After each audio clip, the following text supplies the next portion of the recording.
लोकसभा चुनाव के पहले चरण में कई लोकसभा सीटों पर मतदान हो चुके हैं। इसके बाद दूसरा चरण 26 अप्रैल को हो रहा है और अब बीजेपी के केंद्रीय नेतृत्व के नेताओं की नजर सेकंड फेज में होने वाले मतदान पर है। बीजेपी के सबसे बड़े प्रचारक प्रधानमंत्री नरेंद्र मोदी ने कई रैलियों को संबोधित किया। इन रैलियों में पीएम ने जहां अपनी सरकार की उपलब्धियां बताई तो विपक्ष पर तीखा प्रहार किया।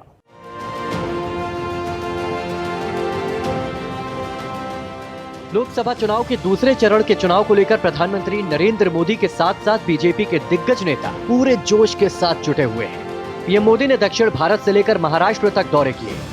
महाराष्ट्र के परभणी में पीएम मोदी ने कांग्रेस पर तीखा प्रहार करते हुए कहा कि कांग्रेस एक ऐसी बेल है जिसके पास न कोई जड़ है न जमीन, जो सहारा दे उसे ही सुखा देती है।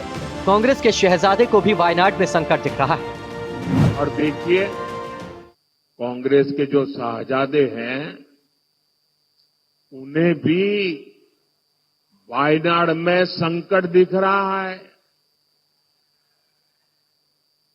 शहजादे और उनकी टोली 26 अप्रैल को वायनाड में वोटिंग का इंतजार कर रही है। जैसे ही 26 को वायनाड में वोटिंग पूरा हो जाएगा, ये शहजादे के लिए एक और सुरक्षित सीट घोषित कर देंगे और कहीं और से फिर से लड़ाना पड़ेगा उनको। जनसभा को संबोधित करते हुए पीएम मोदी ने कहा कि 2024 का चुनाव केवल सरकार बनाने के लिए नहीं हो रहा। इस चुनाव का लक्ष्य भारत को विकसित और आत्मनिर्भर बनाना है। इसीलिए इस चुनाव के मुद्दे सामान्य मुद्दे नहीं है। हर मुद्दा महत्वपूर्ण है, हर कदम महत्वपूर्ण है। 2024 का ये चुनाव केवल सरकार बनाने के लिए नहीं हो रहा। इस चुनाव का लक्ष्य है भारत को विकसित बनाना, भारत को आत्मनिर्भर बनाना। इसलिए 2024 के चुनाव के मुद्दे सामान्य मुद्दे नहीं हैं।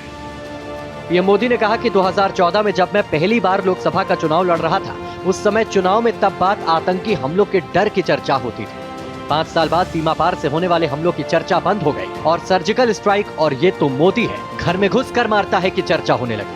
2014 में जब मैं पहली बार लोकसभा का चुनाव लड़ रहा था, उस समय चुनाव में क्या बातें होती थी, अखबार किन बातों से छाए रहते थे, टीवी पर किन बातों की चर्चा होती थी, तब बात होती थी आतंकी हमलों का डर, आए दिन बम धमाकों की खबरें। 2019 में चर्चा सीमा पार से होने वाले हमलों की बंद हो गई। इसके साथ ही प्रधानमंत्री मोदी शनिवार को कर्नाटक के बेंगलुरु और चिकबल्लापुर में 2 जनसभाओं को संबोधित किया। वहीं राजस्थान के चित्तौड़गढ़ में उम्मीदवार सीपी जोशी के समर्थन में यूपी के सीएम योगी आदित्यनाथ ने निम्बाहेड़ा में रोड शो किया। चित्तौड़गढ़ में जनता को संबोधित करते हुए यूपी के सीएम योगी आदित्यनाथ ने फिर से अब की बार 400 पार के नारे को दोहराया। 102 लोकसभा सीटों पर पहले चरण में जो मतदान हुए हैं वो रुझान बताते हैं कि पूरे देश की जो आवाज है, फिर एक बार मोदी जी के नेतृत्व में अब की बार 400 पार का लक्ष्य अवश्य सफल होने जा रहा है। चित्तौड़गढ़ में सीएम योगी का भव्य स्वागत किया गया और लोगों ने जेसीबी से फूल बरसाए। दूसरे चरण के लिए बीजेपी के कई नेताओं ने देश के अलग अलग स्थानों पर जनसभाओं को संबोधित किया। Bureau report, Bharat express.